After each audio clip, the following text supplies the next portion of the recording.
For some reason, having money has been associated with a negative. And I don't know if it's rooted out of jealousy or out of just brainwashing when you were younger. I think this could be wrong, but I think what it is that people who don't have money think that people who have money have taken advantage of people without it in order to get it.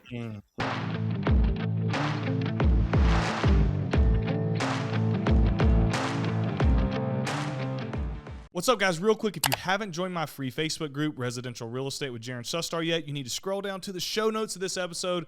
Click the link to the Facebook group. It's completely free. Fantastic place to network and collaborate with other residential real estate investors all across the country so that you can continue to grow your real estate portfolio.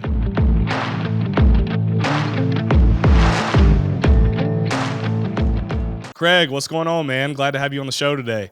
Dude, I'm stoked to be here, man. Can't wait to get in and dive deep with you. This is going to be exciting. I got Craig Curelop on the show. I ran into you, Craig, not in person, but I came across you somehow years ago, like when I was digging into the whole FIRE movement thing. So how did you get into all that? Explain to everybody what FIRE is. If somebody listening to this, they don't know what it is. Explain what it is, how you got into it, and how you made a name for yourself in that movement, because as I remember it, you were like kind of one of the leaders of the charge, whether you were or not. That was my perception of it. I definitely don't think I was one of the leaders of the charge, but hey, to you, I'll take a little, I'll take this one, I'll take an iota of credit. Yeah. So I mean, I discovered financial independence relatively young for most people. I was like 23 when I first heard of the term. It was like, oh, I can have passive income that exceeds my expenses, and then I can not work for the rest of my life. And that sounds amazing. And so real estate was the first thing that came up. But then I kind of dove a little bit deeper and found something like the FIRE movement that I don't know if it's more than real estate or less than real estate, or if it's just totally different. But it's kind of like the FIRE is the foundation of all wealth, right? And it's the whole idea that like you need to spend as little as you can, make as much as you can, and invest that difference at the highest rate of return that you can, right? And so when you do that, that's how you achieve financial independence at the quickest possible time. And so at 23, my goal was to achieve financial independence in the shortest amount of time. And so I did that by taking the concepts of the financial independence movement, spending extremely little. I had an 80 to 90% savings rate. I was spending probably under $1,000 a month. And I coupled that with what I think was the fastest way to build passive income, which was real estate investing, because every property that I was buying would be about $1,000 a month.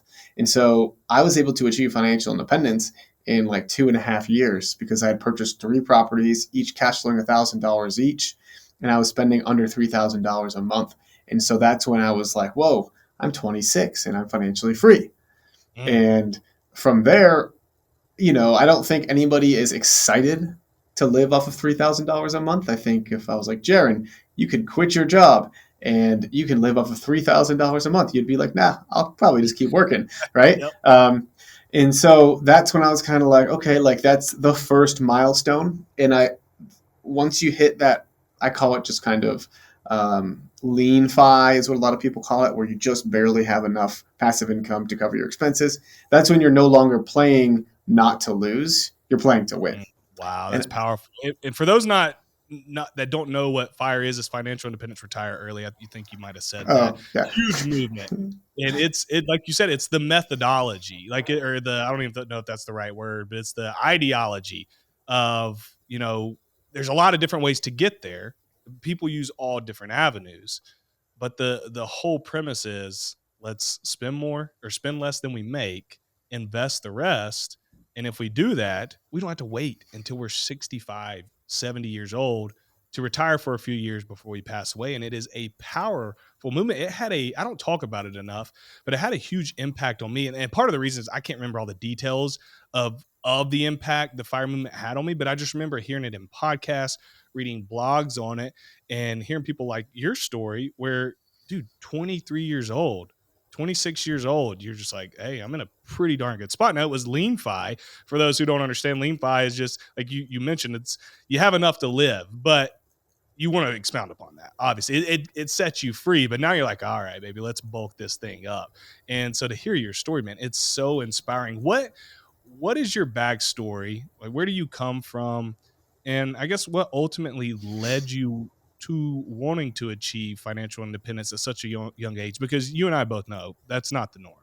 No, no, it's not, right? And so I'd say if we want to go way back into kind of where I grew up in a small town in Massachusetts, and to a middle class family. I think like we were extremely middle class. My parents worked really hard, but we had money, but we didn't have tons of money, right? We weren't going on extravagant vacations or anything like that. But I don't think I ever recall like not knowing where my next meal was coming from, and so pretty middle class.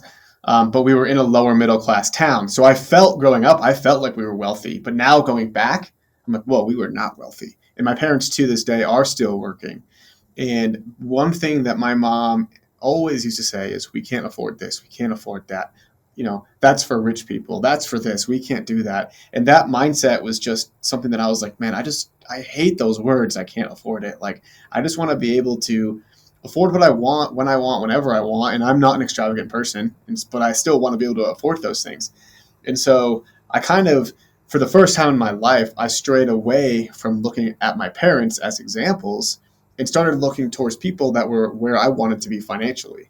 And a lot of that was real estate investors. It was people in the FIRE movement. It was people that understood finances. And so my parents always told me to, go to college, like go to the best college that you possibly can. It doesn't matter the price. So you can go ahead and get the best job. So you can go make $100,000 to $150,000 a year and live a pretty comfortable life.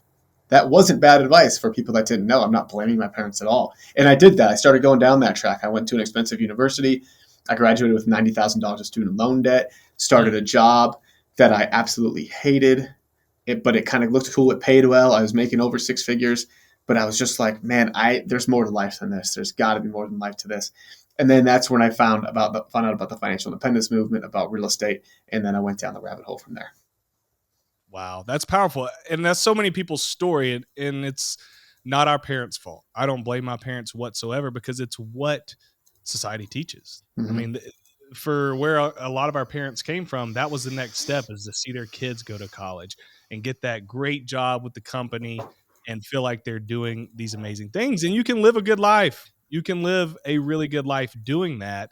The problem is, word has just started to get out over the last few years that that doesn't have to be the end of your story. That can be the start. I think that's the start for a lot of people. Mm-hmm. And I don't think it's a bad start. You got to have money a lot of times. You came out with $90,000 in debt. I came out with $60,000 in debt, soon added a car payment and this and that. It was like, okay, I got to have money. Mm-hmm. Like we got to be able to live. So maybe you have to start that traditional route, but knowing that you want more and knowing that it is actually attainable, because you get to hear stories like Craig's, you get to hear stories like mine and tons of other people that we have on this podcast and that you can find on social media, is really inspiring. And it is something that is real, and it really, really happens, and it can happen quick. Craig, people feel like it's this far-fetched idea. It doesn't happen, but it happens pretty darn quick, doesn't it? It happens really quick, man. Like I remember telling my friends, right? Yeah, I was 23. I'm going to retire by 35 is what I would say. And they'd be like, huh, yeah, okay. Like, good luck, dude. And then I was like, okay, just kidding. I was going to do it at 26. Right. And they were like, what the heck just happened? And now, I can't say I'm like best friends with those guys anymore. Like I don't know if you've seen this, Jaron, too, but like, you kind of shift friends group as your interests start to change and as you start to experience some success. And it's not that I don't like them anymore. It's just that we have less in common. And I feel like I need to suppress my successes or just suppress some of the things that I have. And to me, that doesn't feel good. I want to be like, I want to hype my friends up. I want my friends to hype me up. And I think that's the healthy relationships. That's one of the biggest things I struggle with. And I've gotten a lot better at it, because it's reality now. We were talking offline. I live in a small town, and for years, nobody knew the financial status of my wife and I. We drove beat up cars. We lived in a modest house. I didn't have my social media presence. I didn't have my brand. Nobody knew. Well, after 5 years of real estate investing, and we'll talk about real estate here in a second, you start making a lot of darn money, especially if you've been a frugal along the way, and we had been. And so we're on our fourth kid, and we said, well, why don't we upgrade our house? And now our house is very large. Now, we didn't upgrade the rest of our lifestyle. I don't owe anybody a dime except for my real estate.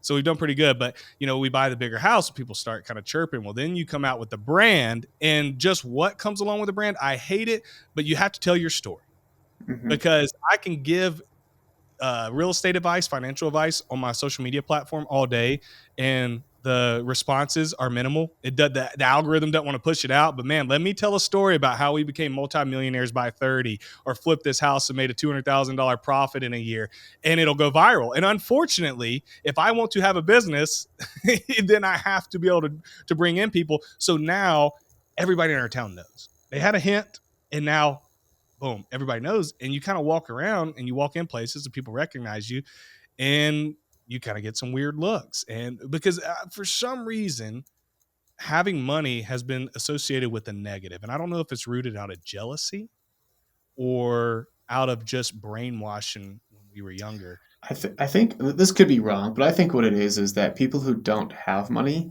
think that people who have money have taken advantage of people without it in order to get it. Right. And I think that's just obviously untrue. It's just that you probably worked a lot harder. You probably worked a lot smarter. You probably educated yourself instead of, watching Dancing with the Stars and eating ice cream. You were probably working out while listening to like a David Goggins podcast or something, and just honing your skills. Right. And that's how successful people are successful. Is they're you're not an overnight success, Greg? You're not overnight. It didn't just happen. I wish. Yeah, that would have been great. But no, it definitely takes time, and it's extremely compounding, and there's ups and downs along the way, and it's a ride, man. The highs are high, and all you're seeing on social media is the highs, right? But the lows are sometimes even lower than the low. And I think people need to also see that too. I always say I wish that I was filming my journey before I am at where I am now. If that makes sense. I wish I could have been filming my journey the entire time, because what nobody sees is what I was doing from when I graduated from 2013 to 2018, when I was in $100,000 in debt, and I wasn't buying real estate. I wasn't investing. I was learning, how do I increase income? How do I decrease expenses? And how do I get rid of this debt? That's not the fun stuff. Everybody sees, oh, he's got this huge portfolio, he's living life now. Yeah, but like you, there was a lot of work, and it's lonely because the masses aren't doing it.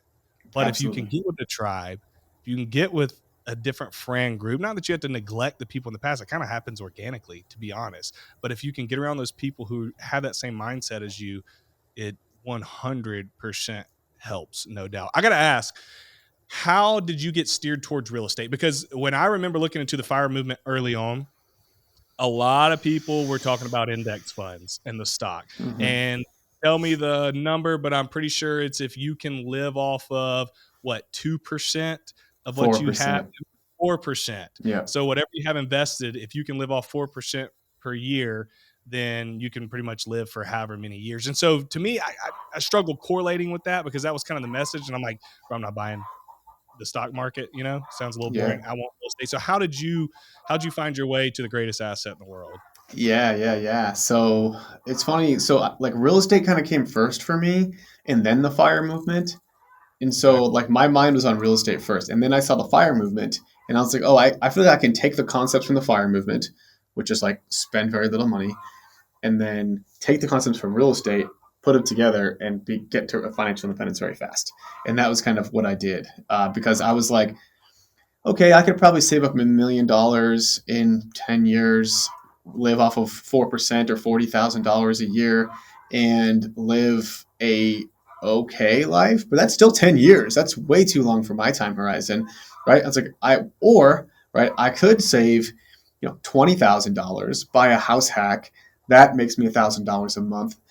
By the way, now I'm not paying rent, so I'm saving even more money by not paying rent, and collecting that rental income. And then in a year, I'll buy another one for $20,000 down, and then for $20,000 down again, and do that for 4 or 5 years. And if I can keep cash flowing about $1,000 per month per property, well, in 5 years, I'll have $5,000 a month. And that sounds a lot cooler to me than 10 years at $3,500 a month. And that was like my assuming I only buy one a year, assuming I don't grow, assuming just like the most basic stuff. And so to me, it was like run those numbers 100 times, and I bet you out of 100 times, you're going to be more successful than just trying to clip coupons and you know ride your car in neutral down a hill to save on gas, just Ah. to just to save that $1,000,000. Yeah, so it's a no-brainer to me. That's how it was for me. It's like you can do it so much faster with real estate because of all the benefits that you get with it. You talked about house hacking. Is that how you started? Is that how you got into your first property? Yep, that's how I got started. Explain to folks what that is who are listening who may not know. Yeah, so if you haven't heard about house hacking yet, it's the idea that you're buying a property, 1 to 4 unit property, with a low percent down, typically 3 to 5% down. You live in one unit or one bedroom or one part of the house and rent out the other parts so that the rent covers your mortgage or at least subsidizes your mortgage. And you can live rent free and you're starting to accumulate real estate. It's kind of like landlording on trading wheels too. And so that's kind of the idea. And you can do that year after year after year. You have to live there for 1 year. That's the rules of the loan that you get in order to get the 3 to 5% down.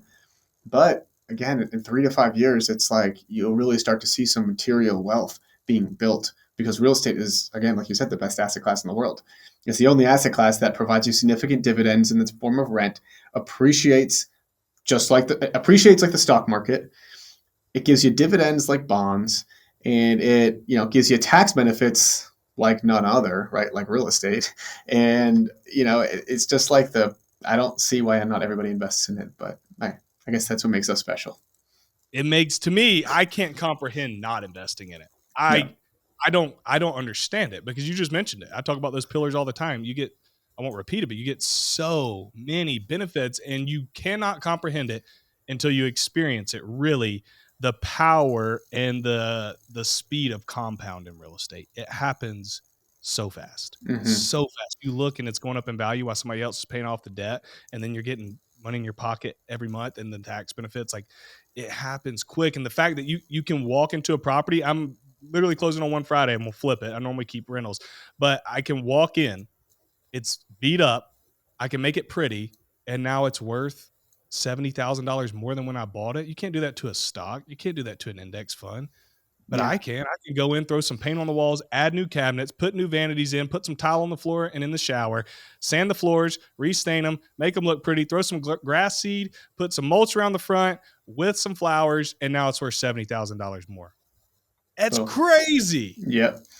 It's It's absolutely insane. Why would you not do this? And you just made a good point. Well, I don't have 20% to invest. Great. Go put 3.5% down, buy your own home, live in one room, and rent out the other two, rent out the other three. Or you can do what Craig's talking about all the way up to a quadplex, which is a 4-unit multifamily property. The banks treat it just like residential. And so go buy a quadplex or a triplex or a duplex, put 3.5% down, live in one unit, rent out the others. It is the best way, mm-hmm. hands down, to get into real estate. No doubt.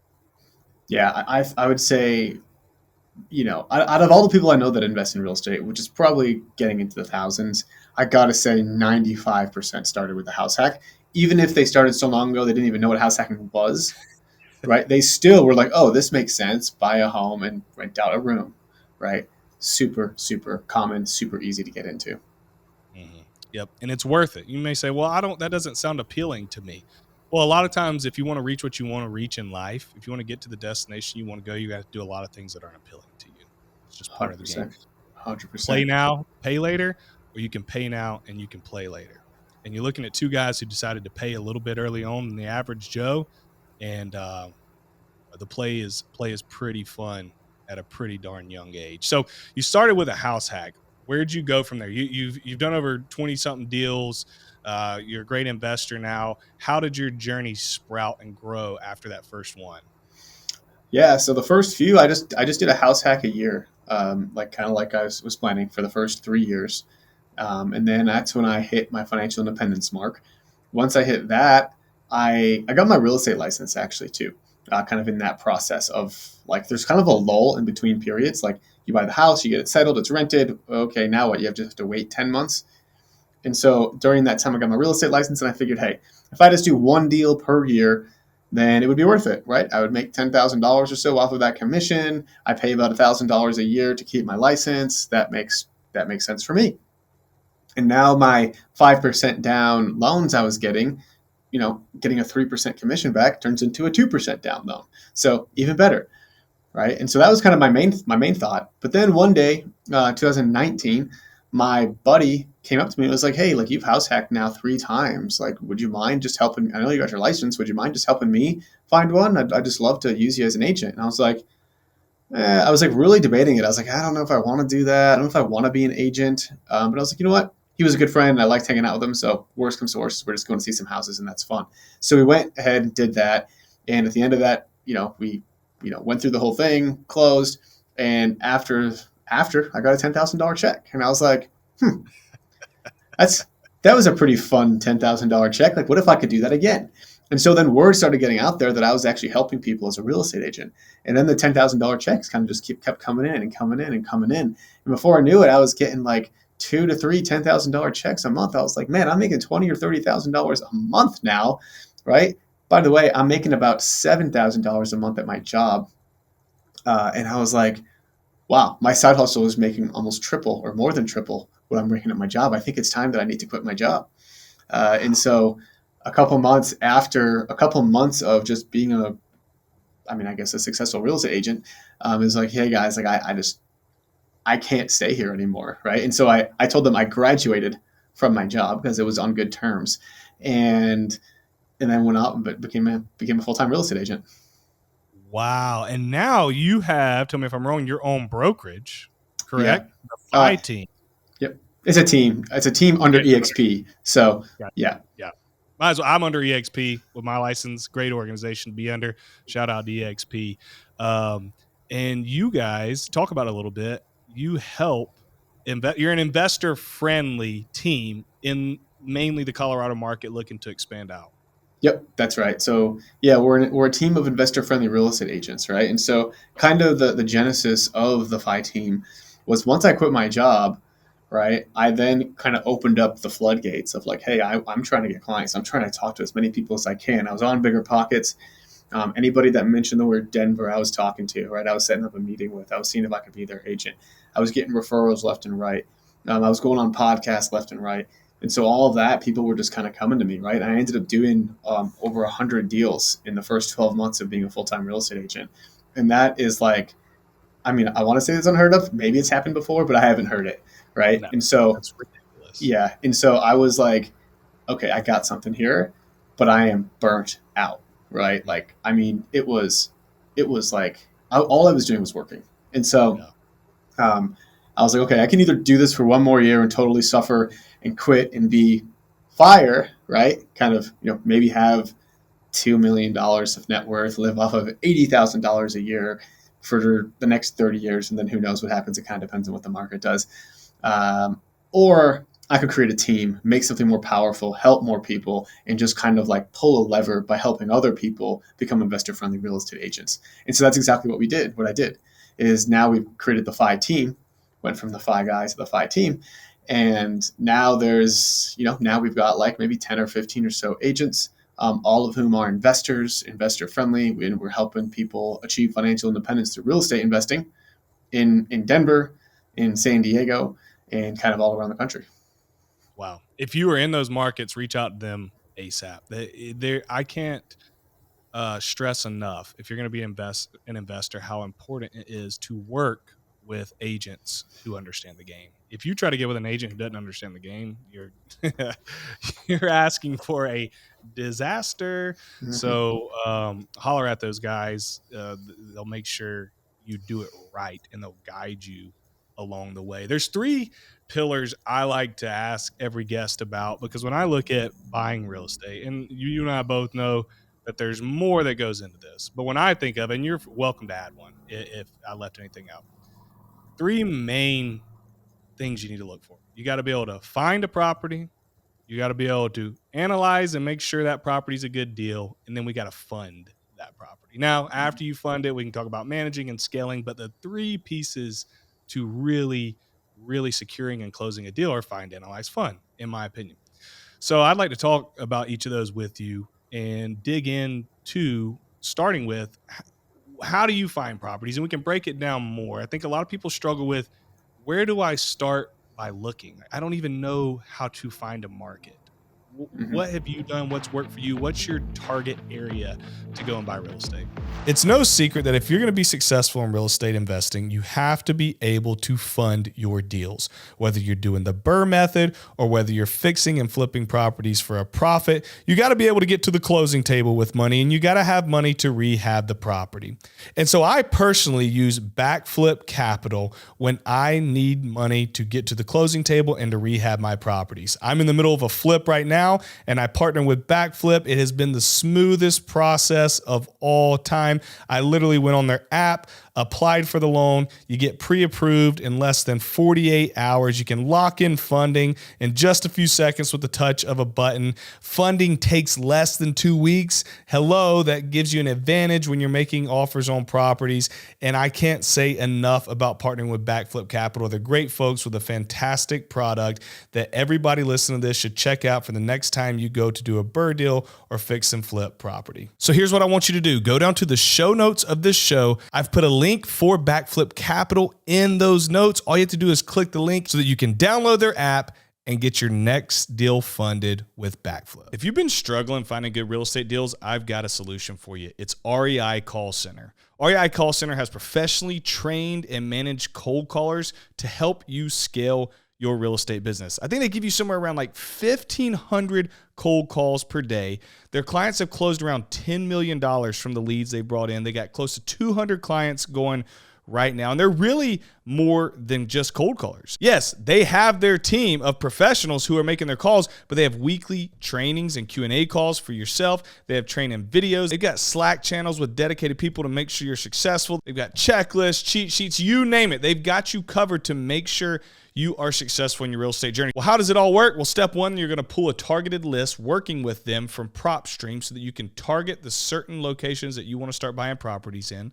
Second, they're going to use their Zen call platform to start calling 1,500 calls a day per cold caller. They're going to then upload all the leads into Asana. You have a view of them, and you can go attack and start buying the properties that you see that pique your interest without having to do any other work. Look, I have worked a W-2 job while building my real estate portfolio. I've been raising a family the entire time, so I haven't had time to go and cold call myself. And that's where a company like REI Call Center comes into effect to be able to take that load off your plate so that you can generate leads, close more deals, and build that portfolio. You can reach out to them at reicallcenter.com, or if you go to the show notes of this episode, you will see a link that will take you directly to it. If you're saying, I can't muster up 20%, I don't have that kind of money, there could be an argument without looking at your finances that you may not be ready to invest in real estate yet. There's an argument there. Now, I'd have to see your finances. That's not always true.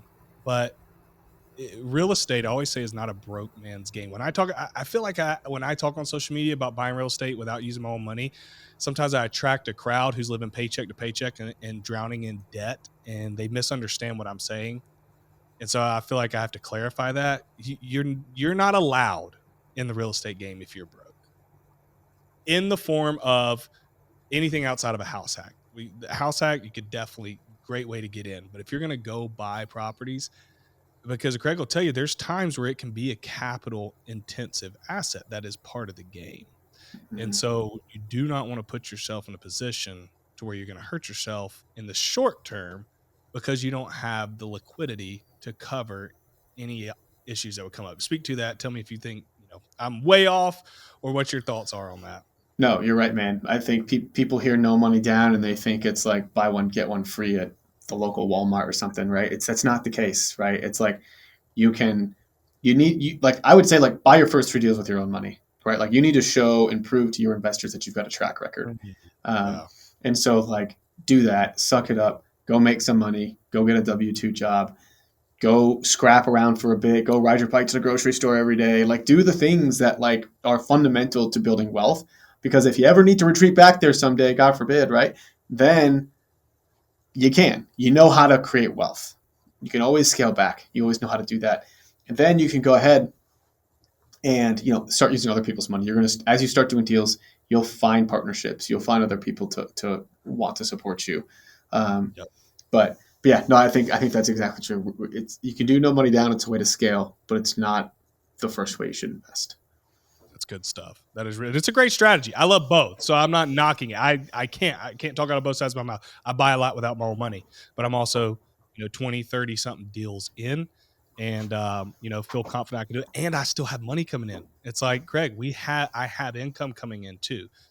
So it makes me feel a little more comfortable doing it. To hit on something you spoke about, to clarify, you said you bought them with commercial loans, and if people are new to real estate listening to this, they're like, whoa, what did he just say? Why'd you just skip over that? So I want to hit on it. He bought it in an LLC, and I'll break it down. You can speak to it. There's a couple ways you can buy real estate. You can buy investment real estate in your personal name. You very well can. If you're going to do a house hack, you're going to buy it in your personal name.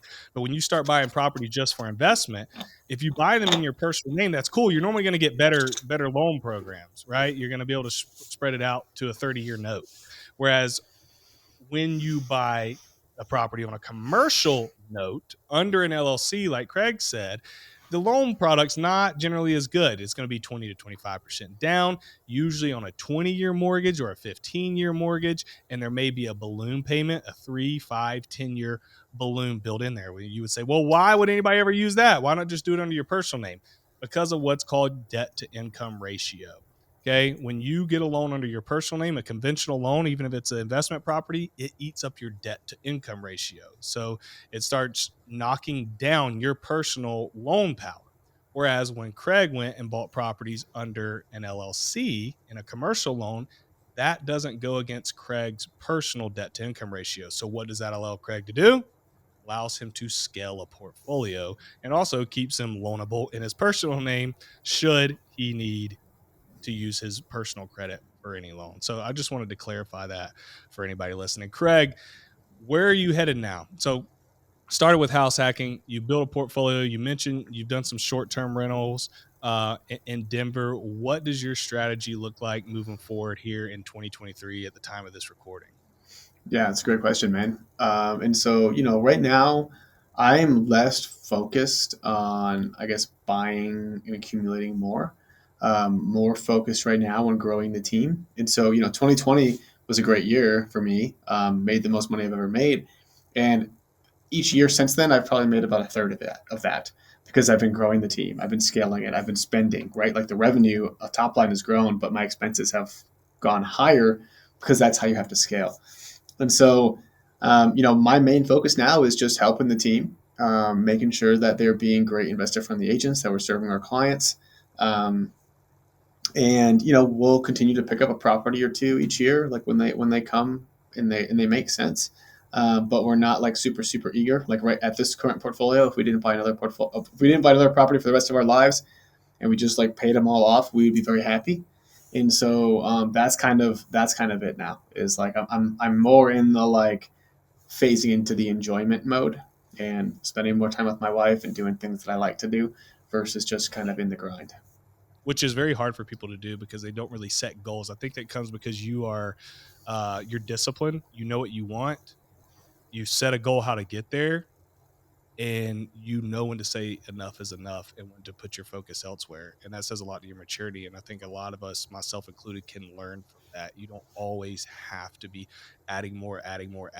Where do you want to get there, reevaluate, and then don't forget to enjoy the life that you have worked so hard to create. I feel like most people, we talk about getting stuck in the rat race and having to work till you're 65. That's bad.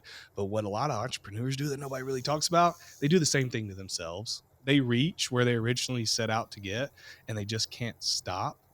And next thing you know, they're 15, 20 years farther into the game than they meant to be, and they really could have enjoyed what they set out to do in the first place. What's financial freedom been like for you, man?